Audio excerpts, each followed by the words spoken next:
What is going on, guys? It is your boy the Pat Goat Gaming coming at you again with another video, and today we have a Marco deck profile. Let me tell you guys, this deck is fucking nasty, especially with the new OP10 ban list. I think Marco could play a key role in the meta moving forward, and we have a banger game against an Usopp that I played against in ranked.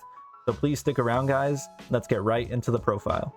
Okay guys, so what makes this deck go round is our powerful removal and our blockers that we were able to put up. With the Newgate, with the Rayleigh, with the Marcos, combined with our Marco leader ability, being able to minus 2k to any of your opponent's characters for one Dawn, all of these cards become so much more powerful. So with this trio of very powerful cards, we're able to remove so much of our opponent's board. Like this Usopp we played against was able to play 2 Rebeccas off of us for full value, and we wiped him, boys. We wiped him. So with these 3 cards, you're able to do so much, and especially combined with Fire Fist, just makes your combo potential that much bigger. Your Seaquake now hits a 5k with the Marco ability for 2 Dawn, essentially. So really powerful now, Seaquake. I'm considering adding more into this list, more Seaquakes, but I'm still testing. For right now, only 2.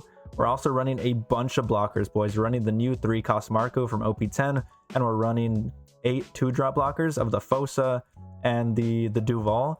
So once you set up and you KO your opponent's board, you set up this wall of blockers. You just have to make sure you don't drop to 0 life, so your opponent doesn't Jambe you, they don't rest your blockers. But if you stay at 1 and you're able to set up your wall, you're going to be really safe. We're playing 12 2Ks, and besides that, guys, we're just running the Whitebeard engine. It's very strong. Let me know what you think of the deck. Let me know what you change if you try it. And with that being said, guys, don't forget to like and subscribe, and let's get right into the video. Okay guys, so getting into the game, we're going up against the Usopp as discussed, and we're opening up going second. I really prefer going second with this deck because you're able, like, if you go first, you're not able to use your Marco ability to its full potential. Like, usually you'd want to play the 5-cost Marco on turn 3 on your 5 Dawn turn.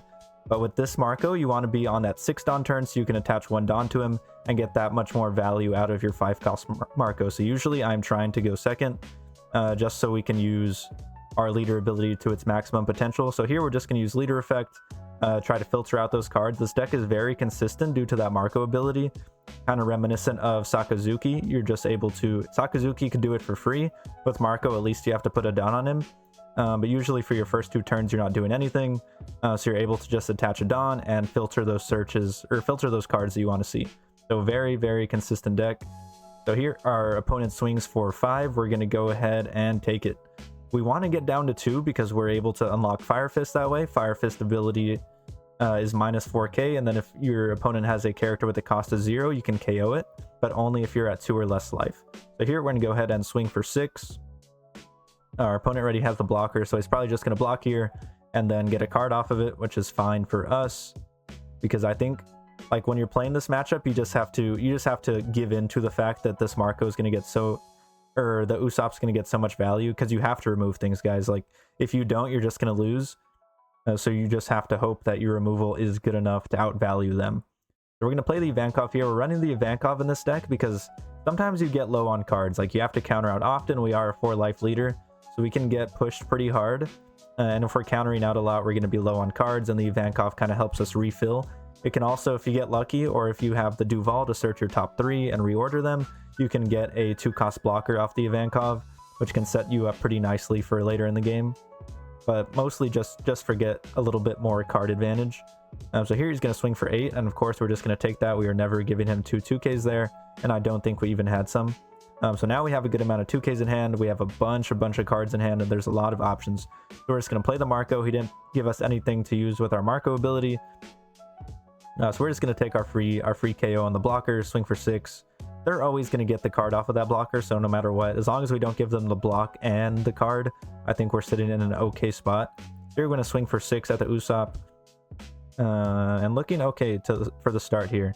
He's going to go ahead and take it, go down to 3 life. That kind of tells me that he doesn't have any 2Ks. I feel like Usopp counters out of that like 9 times out of 10. But no 2K comes out there. Here we're just going to counter out with a 1K. And then he plays the Rebecca on curve, so looking very stinky for us. There's really nothing we can do about that. Like, there's no counterplay for anything we could set up there. He's able to play the Kyros and the Cavendish, so honestly, best case scenario for him here, guys. Like, those are the cards that this deck wants to see 100% of the time. So here on our 8 Dawn turn, we're going to go ahead and play the Newgate and try to respond as best as we can. We want to KO as much as we can here. We have the Seaquake available. We have the Marco ability available. We're going to go ahead and minus 2k to the Cavendish. I think we're going to try to KO the Cavendish because Cavendish can add up so fast. He can get so many cards off of it. So first we're going to swing 6k at the Cavendish, see if he saves it. And if he doesn't, we're going to go ahead and KO the Rebecca with the Newgate ability. So it looks like he countered a 2k, let it die just so he could get the card off of the Usopp ability. And this is ranked again. I don't know if it comes up, but this is a ranked game. So this is a relatively high ranked opponent. I think he had 200 million berries. So a good player. He's a very solid player.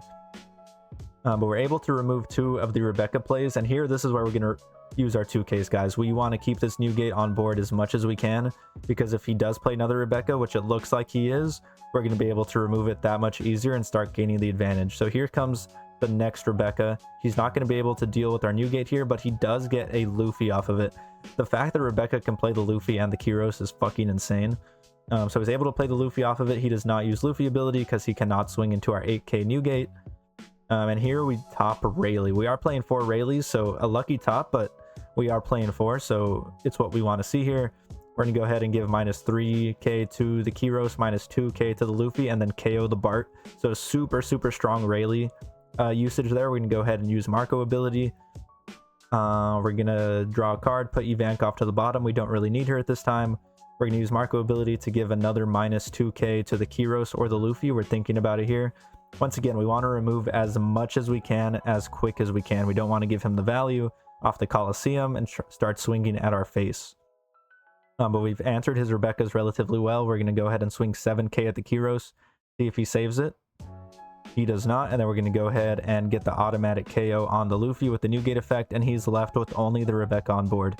So we've gone against 2 Rebeccas at full power, like the best case they can see. He has the Coliseum, he's seen his blockers, and we're sitting in a pretty good position here, boys. Like, Usopp is trying his best here. He's given us everything he has, and we're holding our own. We're holding our own. He's going to go ahead and swing 9k with his Rebecca here, and this is what we want to see. If Usopp's ever putting 5 Dawn on his Rebecca and swinging, that is a good spot for us. We're going to go ahead and trigger the Seaquake off of life, give minus 3k to his Usopp, because he might have been trying to just get us down to 0 there, but a very fortunate Seaquake trigger. We have a lot of good event triggers in this deck. We have the Fire Fist, we have the Seaquake. So here we're just going to go ahead and swing 8. We can start pressuring him a little bit. We have the Marco in hand, we have the Fire Fist, and we have the Seaquake. So much removal available to us. We just have to figure out how to use it to our best advantage. We're going to go ahead and use Marco ability, draw a card. We're going to go ahead and give minus 2k to the Rebecca and KO it with the Marco, I think is our plan. Because we don't really care about the blockers. Like, if he's blocking our attacks, he has 6 cards in hand, so he's probably going to get a card off of it. But that's fine, as long as we KO his... We're going to go ahead and Seaquake the Rebecca. Seaquake is so good in this deck, guys. I might be upping it to 3, maybe 4 copies. We're going to go ahead and Marco one of the blockers and then swing for 6. And then we're going to go ahead and play one of our blockers. So now is the time to put up the wall.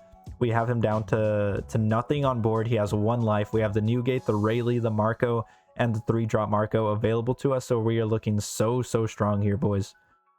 Even after the 2 Rebeccas, we have destroyed his board. And he hasn't removed anything on our board. Like, everything on our board has stuck. We're looking really nice. Here he's going to swing 5k at us. We're going to go ahead and block with the 2k. We want to keep that Duval in hand because it is a blocker, and blockers are very valuable against this deck. So here he's going to use the Luffy, use the Coliseum ability, swing at our face. We're going to go ahead and block just so he can't remove both of our characters, both of our big characters, and he ends up removing the Newgate there. We have 2 Fire Fists available, and then he just concedes, boys.